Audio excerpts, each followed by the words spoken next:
नमस्कार मित्रों, आज मैं बताना चाहूँगा कि डाइजेशन सिस्टम माने पाचन तंत्र हमारा किस प्रकार से काम करता है, इसके बारे में मैं बताना चाहूँगा। तो पहले हम पाचन और तंत्र दोनों शब्द को हम समझ लें क्या है। पाचन माने भोजन का जो पाचन हो रहा है उसका जो तंत्र का मतलब होता है कि जब एक कार्य को कई लोग मिलके करें तो उसको हम तंत्र कहते हैं। उसी को अंग्रेजी में सिस्टम कहते हैं, जिसको हम डाइजेशन सिस्टम कहते हैं। माने जो भोजन हमारा डाइजेस्ट होता है तो उसमें कई अंगों की महत्वपूर्ण भूमिका होती है, तब जाके एक काम प्रोसेस पूरा होता है, जिसको हम कहते हैं डाइजेशन। तो ये हमारा डाइजेशन पूरा होता है, उसमें बहुत से अंगों का कार्य होता है। अब मैं ये बताना चाहूँगा कि डाइजेशन कहते किसे हैं। जब कोई जटिल पदार्थ को सरल करके तोड़ करके उसे सरल करना होता है तो उसी को हम पाचन कहते हैं, और ये डाइजेशन सिस्टम को काम होता है। तो इसी को हम पाचन कहते हैं, यही एक प्रक्रिया होती है। तो अब इसको पाचन के मुख्य कार्य होता है भोजन से ऊर्जा बना करके निकालना। पाचन शब्द का अर्थ क्या है, जैसे कि कोई भोजन को ले करके उसकी ऊर्जा हमारे शरीर में पहुंचाना, जिससे शरीर हमारा पोषित हो और वो हमारे लिए बल प्रदान करे, सब चीज़ें शक्ति प्रदान करते हुए और हमारे इम्यून सिस्टम को भी बरकरार रखे। ये हमारे इसका कार्य होता है। तो इस प्रकार से हमारी पाचन क्रिया होती है, और यह क्रिया एक प्रकार से फिजियोकेमिकल प्रक्रिया होती है, जिससे कि हमारे भोजन से ऊर्जा निकल के बाहर आती है। इसमें हमारे फिजिकल प्रोसेस और केमिकल प्रोसेस दोनों होते हैं। फिजिकल माने जैसे हम चबाते हैं, तो चबाने से क्या है कि लार वगैरह बनती है, तो इसमें फिजिकल और केमिकल प्रोसेस होते हैं। क्या होता है फिजिकल, जैसे चबाना है और आगे सरकाना, है फिजिकल प्रोसेस हो गया। लेकिन उसको किस प्रकार से कौन तोड़ता है, कौन छोटा करता है, कौन का क्या कार्य है, इसका सारे व्याख्यान आगे चलने वाला है। तो फिलहाल एक पार्ट में तो पूरा नहीं होगा, इसलिए मैं इसे दो बनाऊंगा। तो ये दोनों प्रक्रियाएं होती हैं और इसी से ही हमारा पाचन होता है। अब मैं कुछ बातें बताना चाहूँगा कि कुछ चीज़ें ऐसी होती हैं जिसका डाइजेशन होता है, जिसका पाचन होता है। उसमें क्या है, सबसे पहले है कार्बोहाइड्रेट, दूसरे नंबर पर है प्रोटीन और तीसरे नंबर पर है फैट। इसका तो पाचन होता है। बाकी चीज़ें हैं जैसे कि पानी, विटामिन, खनिज, इनका पाचन नहीं होता है। अच्छा, ऐसा क्यों होता है, इसका रीज़न क्या है। अब जैसे कि पानी है, पानी के इतने मॉलिक्यूल्स छोटे छोटे होते हैं जिन्हें तोड़ने की आवश्यकता होती ही नहीं है। और ये प्रोटीन है, इसको भी तोड़ने की आवश्यकता नहीं होती। कुछ खनिज होते हैं जिनको तोड़ने की आवश्यकता नहीं होती, तो फिर लिए क्यों जाते हैं। तो इसका दूसरा कार्य होता है, एक पाचन हो गया, दूसरा कार्य होता है अवशोषण।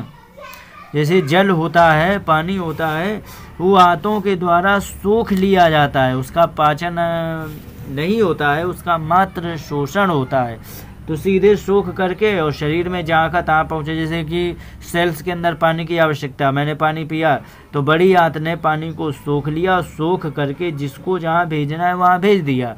इसका मुख्य कार्य ये होता है।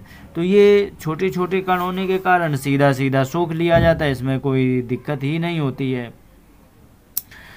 तो इस प्रकार से इसके कुछ हिस्से होते हैं जिसको हम अलग अलग नामों से कहते हैं। जैसे जठरायन है, इसमें क्या है, आहार नाल भी होती है जो साइड में लंबी लंबी देख रहे हैं, और कुछ ग्रंथियां होती हैं जिन ग्रंथियों की मदद से हमारा भोजन डाइजेस्ट होता है। अब कौन सी ग्रंथि है होती, कहाँ पर होती, क्या काम करती है, क्या काम नहीं करती है, इन सभी विषयों को अब मैं लेते हुए आगे मैं अब इसी व्याख्यान को मैं पूरा कर रहा हूँ और ये 2 पार्ट में चलेगा।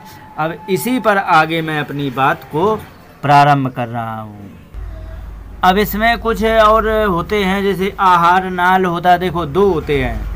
एक तो होते हैं कि मैंने बताया कि एक तो आहार नाल होती है। आहार नाल मैं बता दूं कहाँ कितनी होती है, इसको मैं बताऊं। तो ये मैं आहार नाल बता दूं। आहार नाल जो होती है वो जहाँ से हमारे मुंह से नीचे से गले से उतर गया वहाँ से प्रारंभ होती है।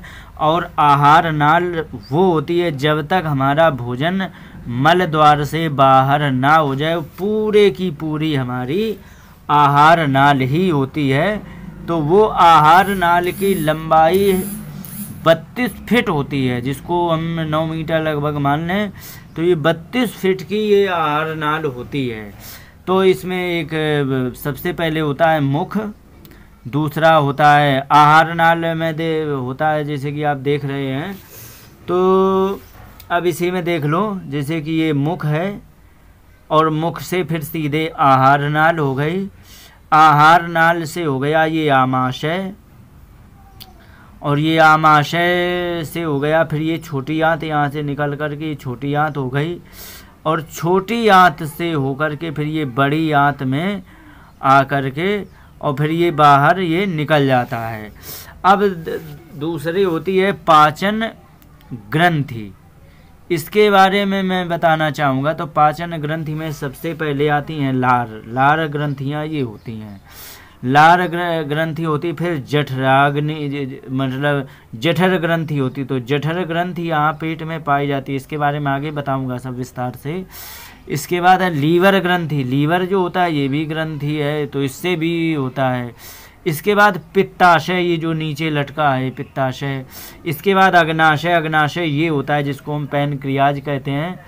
और इसके बाद आता है कुछ और आंतरिक ग्रंथियाँ जो कि ये हमारे इनमें और पाई जाती हैं। तो ये इस प्रकार से हमारा ये है। अब मैं इसमें बताना चाहूँगा कि हमारे सबसे पहले जब हम भोजन प्रारंभ करते हैं तो उस भोजन प्रारंभ में सबसे पहला कार्य होता है लार का। तो लार जो होती है वो हमारे इसका बहुत बड़ा रोल होता है। और इसका क्या रोल होता है मैं इसके बारे में मैं आपको बता रहा हूँ। तो इसमें जो लार होती है तो लार में हमारे 3 लार ग्रंथियाँ, 3 जोड़ी लार ग्रंथियाँ होती हैं जो आपको दिख भी रही हैं ये इधर।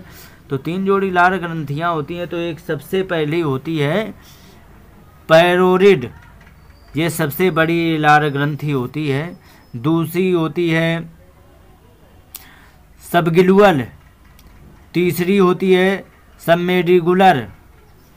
तो ये सारी लार ग्रंथियाँ होती हैं ये तीनों। और ये तीनों लार ग्रंथियाँ लार बनाती हैं। लेकिन लार हमारी 3 प्रकार की बनती है। उसमें 3 प्रकार के एंजाइम्स पाए जाते हैं जिनको मैं बताना चाहूँगा। कि लार में सबसे पहले होता है लाइसोजाइम। ये होता है जीवाणुनाशक कार्य करता है। यह जीवाणुनाशक होती है। जैसे होता क्या है कि हम जैसे खाते खाते में कोई ऐसी वस्तु है जो ऐसे जीवाणु हैं जिसको हम पहचान नहीं सकते हैं और हम उन्हें खा लेते हैं। जैसे कि उसकी महक भी नहीं आई और वो हमने खा लिया। तो खाते में क्या होता है कि हमारे मुंह में जो हम उसको चबा करके तोड़ते हैं तो उसमें लार भी होती है। तो लाइसोजाइम जो होता है वो जीवाणु जो होते हैं, क्षुद्र जीवाणु जो हमें हानि पहुंचा सकते हैं, उसको वहीं नष्ट कर देता है। इसका ये काम होता है। और दूसरी होती है थाइमीन और डाइस्टेज। ये दोनों जो लार होती हैं तो इसका कार्य होता है जो मंड, जिसको चोकर कहते हैं, स्टार्च कहते हैं। जैसे आटा है, आटा को पीसने में कुछ चोकर होता है, कितना भी छाना जाए तो वो चोकर बना ही रहता है। तो वो चोकर को पचाने के लिए होता है। जैसे कि अब लाइसोजाइम का विस्तार से बता दें तो भगवान ने, प्रकृति ने कितनी कृपा की है कि हर जगह पर कि जैसे कि हम गलती से खा लें तो वो हमारे जीवाणु को नष्ट कर देता है, जिससे हमें हानि ना पहुँचे। और बच्चा जो छोटा होता है तो छोटे बच्चे में इतनी समझ होती ही नहीं है क्या खाने की चीज़ है क्या नहीं खाने की चीज़ है, तो कुछ भी उठाएगा मुंह में डालेगा, अच्छी है कि खराब है उसे कोई मतलब नहीं, क्योंकि जानता ही नहीं। तो कोई भी अच्छी और बुरी चीज़ों को उठा के डाल लेगा मुंह में।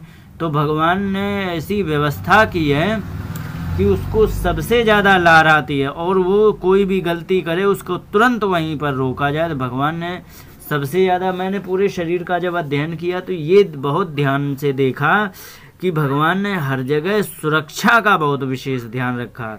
तो बच्चे ने जन्म लिया, अनजान है, कुछ भी खाएगा तो उसको लार भी ज़्यादा है, तो उससे जीवाणु मरते रहते हैं, वो सुरक्षित रहता है। दूसरा होता है थाइमिन और डायस्टेज जो होता है, ये दोनों चोकर मंड इसको कहते हैं, तो उसको पचाने का काम करता है। दूसरा होता है म्यूकस, यह भोजन को चिपचिपा बनाता है। तो जब भोजन को चिपचिपा बना देता है, जिसको चबा करके हम चिपचिपा हो जाने पे चबाते हैं, चबा करके जो उसको अंदर सरकाने में आसानी होती है। आपको एक उदाहरण दे दे, जैसे चने खाते हैं, चने जब सूखे चने खाते हैं और लार हल्की सी ये कम रह गई, ये म्यूकस कम रह गया, तो उसको बड़ी ज़बरदस्ती नीचे सरकाना पड़ता है, क्योंकि वो सरकता नहीं है, फिर पानी से भी सरकाना पड़ता है। तो कब होता है, जैसे कि चना एकदम सूखा होता है तो उसको चबाते चबाते इतना नहीं गीला हो पाया लार के माध्यम से, और म्यूकस इतना नहीं मिल पाया, जिससे क्या होता है कि वो म्यूकस उसमें कम होने से वो ज़बरदस्ती सरकाना पड़ता है। तो अगर जो ये लार ना हो तो इसी प्रकार से हमें हर भोजन ज़बरदस्ती सरकाना पड़े, नहीं तो अंदर जाएगा ही नहीं। तो ये होता है इसका काम। तो इस प्रकार से ये होता है। तो म्यूकस वो का कार्य होता है भोजन को चिपचिपा बनाए और नीचे सरका करके ले जाए, इसका ये कार्य होता है। इसलिए भोजन को अच्छी तरह चबा के खाना चाहिए, इस प्रकार से सलाह दी जाती है। अब आगे बताना चाहूँगा, ये आहार नाल होती है। आहार नाल ये लंबी सी आप देख ही रहे हो, ये आहार नाल यहाँ तक का हो गया। अब ये आहार नाल, इसका कुछ नहीं काम होता है, सीधे सरका के नीचे ले जाना। तो इसमें एकदम सीधे सरक के एकदम ना जाए, तो यहाँ पर कुछ रुकने के लिए हड्डी का बना होता है, जिससे आसानी से धीरे से सरक के भोजन जाए। अब ये जब यहाँ तक आ गया और इसमें पहुँच गया, तो अब विषय आता है, इसे हम आमाशय कहते हैं। अब आमाशय के बारे में विस्तार से जानकारी मैं आपको देता हूँ। आमाशय में क्या होता है, कैसे होता है, अब इसको विस्तार से समझ लें। तो ये जो आमाशय हमारा होता है, इसमें 3 हिस्से होते हैं। तो इसके जो आमाशय एक ही होता है, इसमें 3 हिस्से होते हैं। तो इसमें हमें किस प्रकार से क्या होता है, इसके बारे में मैं बताना चाहूँगा। तो सबसे पहला हिस्सा ये जो दिख रहा है आपको, ये होता है कार्डियक, और इसका कार्य क्या होता है मैं इसको बताना चाहूँगा। तो इसमें जब आता है भोजन आया तो सबसे पहले यहाँ आएगा, और जब ये यहाँ आता है तो यहाँ पर एक अम्ल होता है जिसको हम कहते हैं HCl, हाइड्रोक्लोरिक अम्ल। HCl हाइड्रोक्लोरिक अम्ल होता है, और इस हाइड्रोक्लोरिक अम्ल का pH मान होता है 2, माने बहुत एसिडिटिक होता है। अब इसका कार्य क्या क्या होता है ये भी बता दूं। इसका कार्य होता है जीवाणु, जो मान लो लाइसोजाइम से नहीं मर पाए जीवाणु, तो उसमें फिर क्या है, जो थोड़े बहुत बच गए, तो वो जब नीचे आएगा तो ये हाइड्रोक्लोरिक अम्ल उसको सबको नष्ट कर देगा। जो भी भोजन में अशुद्धियाँ उस सब को ख़त्म कर देगा, और ख़त्म करने के बाद फिर इसके बाद इसका कार्य होता है उसी भोजन को तोड़ना। तो ये भोजन को तोड़ता है, जैसे कि एसिड में कोई चीज़ पड़ेगी तो एकदम गल जाती है, गलने के बाद फिर वे उसका बारीक बारीक फिर उसका कुछ अवशेष बचता नहीं। जैसे कि कोई खीर खाता है, खीर खाने में क्या होता है कि खीर में तो सीधी उठा के पी जाता है, तो चावल तो एकदम भले ही पक गया है पर उसका आकार तो अभी भी वैसे ही होता है, लेकिन पेट में जाकर के वो आकार तो फिर बाद में मिलता नहीं है। तो क्यों नहीं मिलता? क्योंकि यहाँ से आया HCl ने पूरे का पूरा चावल को, जो एक साबुत पका हुआ दाना था, उसको गला के एक एक कण अलग कर दिए। अब कण अलग करने के बाद इसका इतना काम हो जाता है। अब इस HCl में क्या होता है, तो ये HCl जब इसको टुकड़े टुकड़े कर देता है, फिर आता है हमारे अगले डिपार्टमेंट में, जिसको हम फांडिक कहते हैं। तो ये फांडिक का कार्य होता है भोजन को इकट्ठे करके रखना। नहीं तो अगर जो, क्योंकि इसमें कुछ कांटे नुमा होते हैं, तो इससे क्या होता है कि ये जो कांटे नुमा होते हैं, तो इससे भोजन आगे नहीं जा पाता है और इसी में फंसा रहता है, जिससे कि धीरे धीरे आगे सरके और आगे डाइजेस्ट हो। जब क्या होता है, भूख तेज लगती है, पेट खाली हो जाता है, तो कांटे ऐसे चुभते, तो यही होता है। तो ये भोजन को रोक के रखता है और फिर धीरे से आगे बढ़ाता है। तो इसका कार्य है मात्र भोजन को रोक के रखना। अगला आता है हमारा हिस्सा पाइलोरिक। तो पाइलोरिक का कार्य होता है कि भोजन को डाइजेस्ट करना, और उसको डाइजेस्ट करने के लिए यहाँ पर कुछ ग्रंथियाँ होती हैं। तो ये जो ग्रंथियाँ हैं, ये ग्रंथियाँ होती हैं, और इन ग्रंथियों का कार्य होता है कि एक रस को उत्पन्न करना, जिसको इसको जठर रस कहते हैं। और ये जो जठर रस होता है, तो जब यहाँ भोजन आ जाता है, तो उसमें से कुछ 2 प्रकार के एंजाइम निकलते हैं, जिनको एक को कहते हैं रेविन। रेविन का कार्य होता है यह दूध को फाड़ करके दही बना देना। आपने देखा होगा कि जब छोटा बच्चा है उसको दूध पिलाया जाता है, तो अगर जो किसी कारण से उल्टी कर देता है, तो उसका जो दूध होता है वो फटा हुआ निकलता है। तो वो इसी का कार्य होता है, एक दूध को फाड़ करके उसको दही बना देना। दूसरा एक और होता है उसमें एंजाइम, जिसको हम पेप्टीन कहते हैं। इसका कार्य होता है, जैसे प्रोटीन हो, तो उस प्रोटीन, जैसे हमारे दूध में भी प्रोटीन है, कई दाल में प्रोटीन, कई एक में प्रोटीन होती है, तो उस प्रोटीन को यह पेप्टोन में बदल देता है। इसका इतना कार्य होता है, ये यहाँ तक का कार्य हो गया। अब इसमें कुछ और बातें आती हैं, जैसे कि मैं HCl की बात करूं, तो HCl में क्या होता है, टूट टूट करके छोटा छोटा हो जाता है। अब जैसे कि ये कितना निकलता है, तो इस पर ये मात्रा डिपेंड होती है हमारे भोजन पर। थोड़ा किया थोड़ा निकला, ज़्यादा किया ज़्यादा निकला। तो इसमें क्या होता है कि अगर जो हमने ज़्यादा भोजन कर लिया, तो फिर ये निश्चित है कि हाइड्रोक्लोरिक अम्ल उतना ज़्यादा निकलेगा। क्यों ज़्यादा निकलेगा? क्योंकि ये हाइड्रोक्लोरिक अम्ल उस सभी भोजन को डाइजेस्ट करने के लिए जितनी आवश्यकता उतनी तो निकलेगा, लेकिन जब ज़्यादा हम भोजन कर लेते तो उसमें क्या होता है फिर ये कि ज़्यादा क्रिया करके फिर उसमें गैस निकलती है, तो उसमें डकार आती है। आपने देखा होगा जब ज़्यादा भोजन कर लेते तो उसमें डकारें आती हैं, तो वो गैसें निकलती हैं। और कभी कभी क्या होता है कि वो एसिडिटी होने लग जाती। जब ज़्यादा भोजन कर लेते तो एसिडिटी इसीलिए होती है क्योंकि ये जो एसिड होता है HCl, ये ऊपर को निकलने लगता है, तब हमें एसिडिटी होती है। उसमें फिर ऐसी चीज़ें खाई जाती हैं जो एल्कलाइन होती हैं, जिससे कि ये न्यूट्रल हो जाए। तो एल्कलाइन करने के लिए मूंगफली, मैंने वीडियो डाली हैं आयुर्वेद में कि हमें एसिडिटी बहुत होती है, तो उनको मैंने उपाय बताए। तो एसिडिटी को रोकने का बहुत अच्छा उपाय होता है मूंगफली। यदि तुम 50 ग्राम मूंगफली खा लो तो तुरंत ये उसको न्यूट्रल कर देता है। मतलब मैंने देखा 1 मिनट के अंदर पूरा लाभ मिलता है। 50 ग्राम मूंगफली, और ये ऐसी होती है कि ये लाभ ही करती है। इसका कहीं किसी भी प्रकार से ना तो इसमें कोई कोलेस्ट्रॉल होता है, ना इसमें कोई नुकसान की होती है, लेकिन इसमें फाइबर बहुत अच्छा होता है। तो ये होता है, और ना ये ट्रांस फैट इसमें होती है, तो ये बहुत अच्छी होने के कारण लाभ भी करती है। और ये तुरंत एसिडिटी को समाप्त करने के बहुत सारे उपाय हैं, लेकिन मैं आयुर्वेद नहीं, इस समय डाइजेशन सिस्टम मैं बता रहा हूँ। तो फिर ये इस प्रकार से न्यूट्रल हम कर लेते हैं। अब इसमें एक बात ये भी आती है, जब इतना हाइड्रोक्लोरिक अम्ल ये इतना एसिडिक है तो ये फिर ये जलता क्यों नहीं है?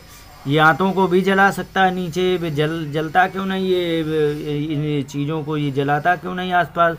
तो इसका रीज़न ये होता है कि एक यहाँ पर म्यूकोसा पाया जाता है, ये म्यूकोसा होता है यहाँ पर। तो ये जो म्यूकोसा होता है ये बहुत क्षारीय होता है। तो आप जानते हैं कि एसिड और एल्कलाइन को मिलाने से वो न्यूट्रल हो जाता है। तो ये म्यूकोसा जो यहाँ पाया जाता है तो वो HCl को आते ही न्यूट्रल कर देता है। न्यूट्रल करने से क्या है कि वो फिर जितनी हानियाँ हो सकती हैं वो फिर नहीं हो पाती हैं। तो इसका ये काम होता है। दूसरा मैंने अभी बताया कि अगर जो इसमें एसिडिटी ज़्यादा हो रही है तो उसमें क्या होता है कि एक केमिकल दिया जाता है जिसको कहते हैं मिल्क ऑफ मैग्नीशिया, इसको कहते हैं, जिसका सूत्र होता है MgOH2। ये लिखा भी है, आप देख भी रहे हैं। तो ये इसका सूत्र होता है, तो इसका नाम होता है मिल्क ऑफ मैग्नीशिया। इसको देने से, ये मैग्नीशियम का दूध होता है, तो इसको देने से तुरंत ही एसिडिटी समाप्त हो जाती है। माने HCl को तुरंत न्यूट्रल कर देता है और एसिडिटी समाप्त हो जाती है। अब इसको लेते कहाँ हैं, बाज़ार में किस रूप में उपलब्ध है, इसका नाम क्या है? तो इसी का नाम है, हम इसको कहते हैं इनो। यही इनो होता है जिसको मिल्क ऑफ मैग्नीशिया कहते हैं। लेकिन ये केमिकल होते हैं, तो केमिकल का तो एक सीधा सीधा फंडा ये होता है कि कहीं ना कहीं नुकसान करेगा ही। जैसे कि मैंने एक इनो की भी बना के डाल रखी है कि इनो किन किन लोगों को नुकसान करता है, इसके बारे में मैंने विस्तार किया हुआ है। तो उसमें गर्भवती महिला को नुकसान करता है। लेकिन जो देसी उपाय होते हैं, जैसे कि मूंगफली, गर्भवती महिला को यदि खिला दोगे तो उससे कैल्शियम और अतिरिक्त मिल जाएगा, और ये तो ख़त्म हो ही जाएगा, प्लस कैल्शियम अतिरिक्त मिल जाएगा। घी होता है, वो घी इसको बहुत अच्छी तरह न्यूट्रल कर देता है। घी खा लो यदि ज़्यादा हो रहा हो, लेकिन शुद्ध घी होना चाहिए, डालडा नहीं। यदि शुद्ध घी खाएंगे तो इसको जाते ही इसको न्यूट्रल कर देता है। मूंगफली जाते ही से न्यूट्रल कर देती है। बहुत सी चीज़ें ऐसी हैं जिसको हम आसानी से, अजवाइन है, इसको जाते ही न्यूट्रल कर देता है, जिससे कि आसानी से ये हमारी खट्टी डकार बंद हो जाती है। अब दूसरी एक और विषय बहुत विचित्र आता है कि जब हम भोजन कर लेते हैं तब हमें नींद क्यों आती है, विषय ये आता है। तो इसके लिए मैं बता दूं, जैसे कि भोजन कर लिया, अभी यहाँ पर डाइजेशन हो रहा है, इसके बारे में बता दूं थोड़ा सा। अगर जो डाइजेशन यहाँ पे चल रहा है, तो डाइजेशन चल रहा है तो शरीर के नीचे से भी, क्योंकि यहाँ पर प्रोसेस ज़्यादा तेज हो रहा है, यहाँ पर प्रोसेस होने के लिए ऊर्जा भी चाहिए। तो नीचे पैरों की भी ऊर्जा आ जाती है, ऊपर की भी ऊर्जा यहाँ पर इकट्ठे हो जाती है। जब यहाँ पर इकट्ठे हो जाएगी तो ब्रेन की भी ऊर्जा आ जाती। तो ब्रेन को जब ऊर्जा कम मिलती है तब वो कहता है कि हमें थोड़ा रिलैक्स की आवश्यकता है, अर्थात हमें थोड़ी देर आराम करने की आवश्यकता है, क्योंकि ऊर्जा नहीं मिल रही है। तो इसीलिए आयुर्वेद भी कहता है कि आप कम से कम आधा घंटा के लिए आप लेट जाएं और लेटे रहें आराम से। नींद आ जाए तो और अच्छी बात है। क्यों अच्छी बात है? क्योंकि नींद में और कम ऊर्जा खर्च होती है, तो भोजन डाइजेस्ट होने के लिए जितनी ऊर्जा चाहिए पर्याप्त मिल जाएगी। इसके बाद आधा घंटा बाद उठें और आपका सारा काम हो जाएगा। अब जैसे HCl रिलीज होगा तो उसमें कुछ ऊर्जा चाहिए होगी, बहुत सारी बातें होती हैं। तो जब ये सारी बातें होती हैं तो उसमें उसको ऊर्जा ज़्यादा लगने के कारण ब्रेन को ऊर्जा कम पड़ जाती, सो वो आराम के लिए कहने लगता है। अब इसमें कुछ नाम होते हैं, किसके? भोजन के। अब नाम मैं आपको बता दूं, नाम क्या होते हैं। जब भोजन आहार मुंह में होता है और वो आहार नाल तक होता है, तब उसका नाम होता है बोलस। इसको हम बोलस कहते हैं, वैज्ञानिक भाषा में इसको बोलस कहा जाता है। फिर जब ये डाइजेशन सिस्टम या आमाशय में यहाँ पच जाता है, फिर यहाँ से निकलने लगता है, तो इसको हम कहते हैं काइम। इसका काइम नाम है। और जब वो सारा यहाँ बड़े छोटी बड़ी आंतों से होते हुए जब मल द्वार तक या फिर निकल जाता है तो उसका नाम होता है काइल। तब फिर उसको हम काइल कहते हैं। तो ये इनके नाम होते हैं। अब इसी आधार पर आगे का सिस्टम मैं आपको बताऊंगा। अभी तक मैंने केवल आमाशय तक का लिया है। अब इसके बाद हमें लेना है यहाँ से जो ये यहाँ से आंतों में कैसे जाता है, आंतों में जा कर के फिर ये बड़ी आंत में क्या कार्य करता है, ये किस प्रकार से होता है, पैनक्रियाज का क्या कार्य है, पित्त का क्या कार्य है, ये इन सभी बातों को मैं लेने वाला हूँ। तो इन सभी बातों को लेकर के मैं आपको आगे बताने वाला हूँ ये किस प्रकार से काम करेगा। तो अब जब इस प्रकार से सभी बातों को बताते हुए फिर मैं आगे इसको बताने वाला हूँ। इन्हीं शब्दों के साथ बात को विराम देते हुए नमस्कार, जय हिंद। अब अगला पार्ट 2 आपको बाद में मिलेगा। इन्हीं शब्दों के साथ बात को विराम देते हुए नमस्कार, जय हिंद।